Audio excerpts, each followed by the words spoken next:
지난 시간 동안 우리는 창세기 1장 1절, 곧 태초에 하나님이 천지를 창조하시니라라는 한 구절 속에 무한한 지혜와 일곱 언약이라는 깊고도 풍성한 진리가 담겼음을 함께 상고해 왔습니다.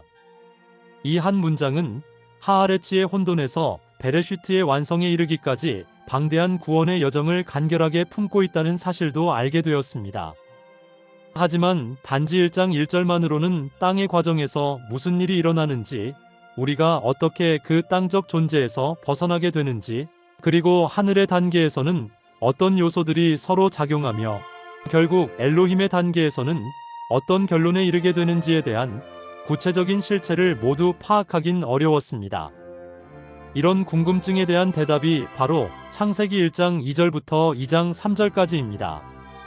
이 구절들은 1장 1절의 큰 그림으로 그려진 진리를 우리 눈높이에 맞춰 차근차근 풀어낸 친절한 해설이자 우리 마음을 깊이 울리는 영적 계시입니다. 마치 아주 작은 씨앗 하나가 자연스레 가지와 잎과 줄기로 뻗어나가듯 1장 2절 이후의 창조 과정은 1장 1절의 각 히브리어 단어에 담긴 영적 의미가 사건과 이야기로 구현되는 장면이 펼쳐집니다. 특히 눈여겨볼 부분은 1장 2절에 나오는 하나님의 창조 역사가 베레슈트라는 태초부터 설명하는 것이 아니라 우리가 출발하는 땅을 제일 먼저 설명하고 있다는 것입니다. 이 사실이 바로 1장 1절을 역순으로 해석해야 한다는 중요한 근거가 됩니다. 이렇게 땅에서부터 시작한 각 창조의 날들은 한 날씩 한 날씩 창세기 1장 1절의 각 단어와 긴밀하게 맞물려 진행하고 있습니다. 창세기 1장 2절부터 5절까지 첫째 날은 혼돈하고 공허한 땅에 하나님의 빛이 있으라는 명령이 울려 퍼지는 장면으로 이 일은 1장 1절의 하아레츠지에서 발생합니다. 창세기 1장 6절부터 8절까지 둘째 날은 궁창을 통해 물이 나뉘고 창세기 1장 9절부터 13절까지 셋째 날은 새로운 땅이 드러나 그 위에 생명의 씨앗이 뿌려지고 열매 맺는 과정으로 이는 1장 1절의 베헤트를 펼쳐놓은 모습입니다.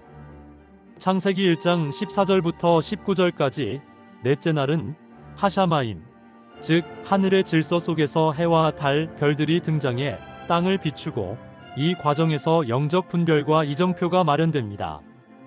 이것이 곧 하샤마임 천의 의미를 좀 더 선명하게 보여주는 장면입니다.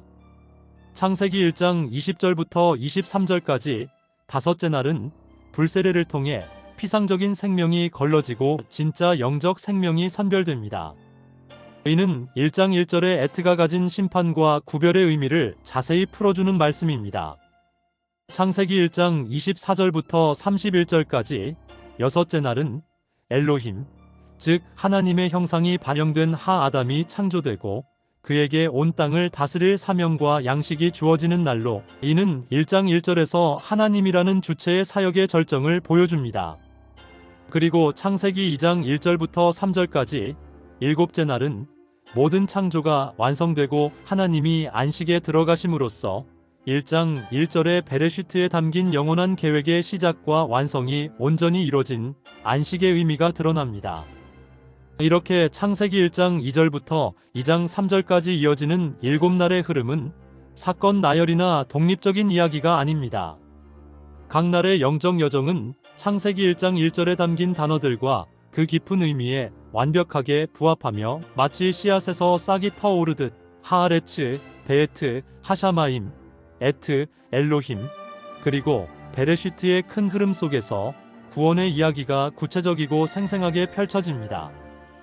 혼돈 가운데 진리의 빛이 선포되고 죄의 물과 생명의 물이 나뉘며 새로운 땅이 드러나 영적 생명을 내고 광명체로 질서가 잡히고 불세례를 통해 참된 생명이 선별되며 마침내 하나님의 형상대로 아담이 창조되어 영원한 안식에 이르는 이 7날의 이야기는 1장 1절 속에 숨겨진 하나님의 구속 언약이 실제 우리의 삶과 존재 속에서 어떻게 단계별로 실현되는지를 보여주는 가장 치밀하고 아름다운 로드맵이라 할 만합니다.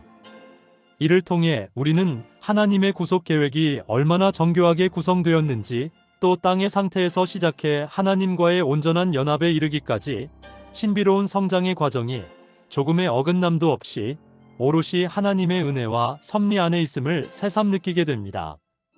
진정 이 7날의 창조 과정 본문은 영적 진리와 소망의 보물 창고입니다.